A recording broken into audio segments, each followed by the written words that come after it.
विधानसभेच्या निवडणुका काही महिन्यावरतीच येऊन ठेपलेल्या आहेत आणि असं असताना प्रत्येक विधानसभा मतदारसंघामध्ये प्रत्येक जो संभाव्य उमेदवार आहे ते गावभेट दौरा करत आहेत।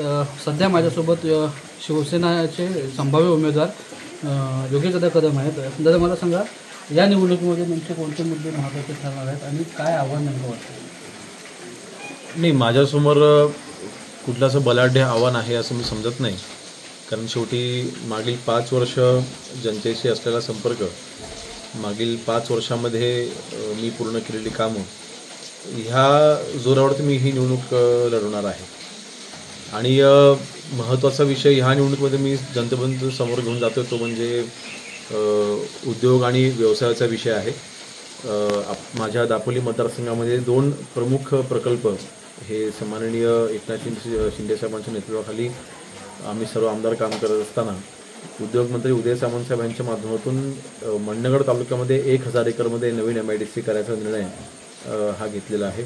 त्यानंतर दापोली तालुक्यामध्ये हरणे येथे जवळपास 160 एकरच्या जागेमध्ये मरीन पार्क करायचा निर्णय, म्हणजे MIDCच्या माध्यमातूनच मरीन पार्क करायचा निर्णय हा आपल्या सरकारने घेतला आहे। तर अशा उद्योगाकडे मी आता जास्त लक्ष देतोय। मूलभूत सुविधा ह्या मागच्या 8 वर्षामध्ये दापोली मतदारसंघामध्ये मी मोठ्या प्रमाणात उभा केल्या आहेत। आता मूलभूत सुविधांची जोड आता ही मजबूत केल्याच्या नंतर पुढचा टप्पा विकासाचा असेल तो उद्योग आणि व्यवसायाचा असेल तर त्याच्यामुळे माझं जास्त भर असेल। आपण म्हणतो की राज्यामध्ये राजकीय शिक्षण खूप झाले, शिवसेना जशी फुटली तशी राष्ट्रवादी देखील फुटली। तुम्हाला ह्या सगळ्या बदलत्या राजकीय परिस्थितीचा कितपत परिणाम वाटतो? नाही, बघा, शेवटी जनता ही विकास कामांच्या सोबत राहते। भावनिक राजकारण करून तुम्ही जास्त वेळ राजकारणामध्ये तुम्ही जास्त जीव तर राहू शकत नाही। आणि आज 2016 पासून दापोली मतदारसंघामधल्या जनतेने मला भक्कम साथ दिलेली आहे। ज्या वेळेला मी सन्माननीय शिंदे साहेबांसोबत गेलो त्यावेळेला मी का गेलो ही कारण जेव्हा जनतेपर्यंत मी घेऊन गेल्याच्या नंतर माझ्यावरती होत असलेल्या अन्यायाला वाचा फोडण्याचं कामच शिवसैनिकांनी केलं, की म्हणून दादा आपण शिंदे साहेबांसोबत गेलं पाहिजे असा शिवसैनिकांनी मला आवाज दिल्यामुळे मी तो निर्णय घेतला। आणि शिवसैनिकांच्या बळावरतीच आज मी इथपर्यंत येऊन पोचलोय। म्हणून मला विश्वास आहे, जो शेवटी माझ्यावरती उद्धव ठाकरेंनी आदित्य ठाकरेंनी केलेला अन्याय हा संबंध महाराष्ट्राने पाहिला। तो अन्याय, तो मुकाचा मार आम्ही शिवसैनिकांनी जवळपास 1.5 वर्ष सहन केला आणि सहनशीलतेच्या पलीकडे गेल्याच्या नंतर आम्ही हा निर्णय घेतला आणि ह्या निर्णयासोबत शिवसैनिक ठाम आहे। त्यामुळे किती फरक पडू द्या, आम्ही येणाऱ्या विधानसभेच्या निवडणुकीमध्ये विजयी ही शिवसेनाच होईल। लोकसभा निवडणुकीमध्ये आपल्याला या मतदारसंघामधून थोडं पिछाडीवर ठेवतात आणि त्याबरोबरच आता कैलास साठे जे आहेत दापोलीचे भाजपचे प्रमुख किंवा जिल्हाध्यक्ष, त्यांनी तर सगळं असं मागणी केली की आम्हाला या मतदारसंघातून उमेदवारच बदलून पाहिजे। तर शिवसेना आणि भाजपचं हे जे युद्ध चालू आहे, राजकीय युद्ध, याचा तुम्हाला कितपत परिणाम वाटणार आणि ह्या केदार साठेंचं तुम्ही वक्तव्य कसं बघता? नाही, केदार साठेंनी 2019 मध्ये देखील युतीचं काम केलं नव्हतं, त्यांनी उघडपणे त्यावेळेला राष्ट्रवादीचं काम केलं होतं। त्यामुळे आता केदार साठे विरोधात असून काही फरक पडणार नाहीये। मुळात सगळ्या संपूर्ण भाजपचे हे म्हणणंच नाही ना, केदार साठे म्हणजे काय दापोली मतदारसंघामध्ये भाजप नव्हे ना।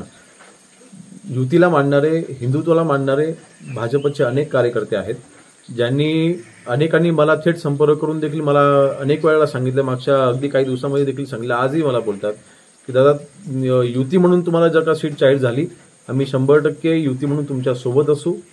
आपल्याला कुठल्याही पद्धतीने उभाटाच्या उमेदवाराला जिंकू द्यायचं नाहीये, हा प्रण घेऊन अनेक भाजपचे कार्यकर्ते आजही प्रामाणिकपणे काम करतायत ना।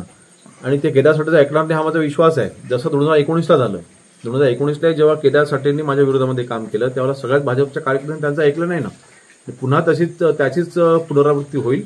भाजपचे मूळ कार्यकर्ते जे हिंदुत्वावरती विश्वास ठेवून आहेत, जे युतीवरती विश्वास ठेवून आहेत, ज्यांना येणाऱ्या विधानसभेच्या निवडणुकीमध्ये पुन्हा एकदा महायुतीचं सरकार हवं आहे, असे सगळे भाजपचे कार्यकर्ते 100% आमच्या सोबत राहतील। आणि लोकसभेच्या निकालाचा विषय हा वेगळा होता, लोकसभेची समीकरणं वेगळी होती।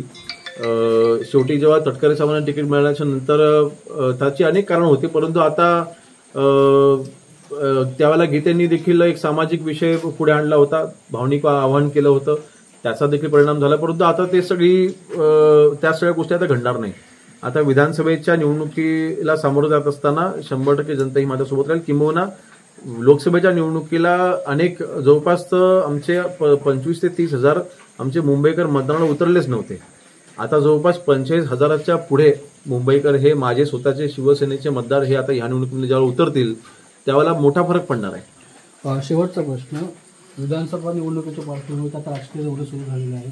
तुमच्या मतदारसंघामध्ये पुढच्या आठवड्यामध्ये आदित्य ठाकरे यांचा दौरा आहे. काय परिणाम होईल या दौऱ्याचा आणि या संपूर्ण हालचालीकडे कसं बघतात?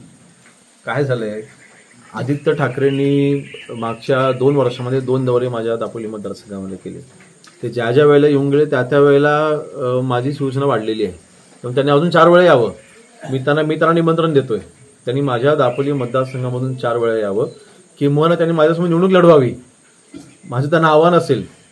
आदित्य ठाकरे हे एकनाथ शिंदे साहेबांना आव्हान देत होते की मी ठाण्यामध्ये निवडणूक लढवतो. आज मी त्यांना आव्हान देतो, त्यांनी दापोली मतदारसंघामध्ये विधानसभेची निवडणूक लढवावी आणि त्यांनी ती हिंमत दाखवावी. येऊन सभा घेण्यापेक्षा त्यांनी ती निवडणूक लढवून दाखवावी ना. तर हे होते योगेश कदम, ज्यांनी थेट आदित्य ठाकरे यांना देखील आवाहन केलेलं आहे. त्यामुळे आगामी निवडणुकीमध्ये या संपूर्ण गावभेट दौऱ्याचा किंवा योगेश कदम यांच्या कामाचा काय प्रभाव पडतो किंवा जनता या सगळ्याकडे कोणाला कौल देते हे पाहणं महत्त्वाचं ठरणार आहे. स्वप्नील घाट, एबीपी माझा, दापोली, रत्नागिरी. एबीपी माझा, उघडा डोळे बघा नीट.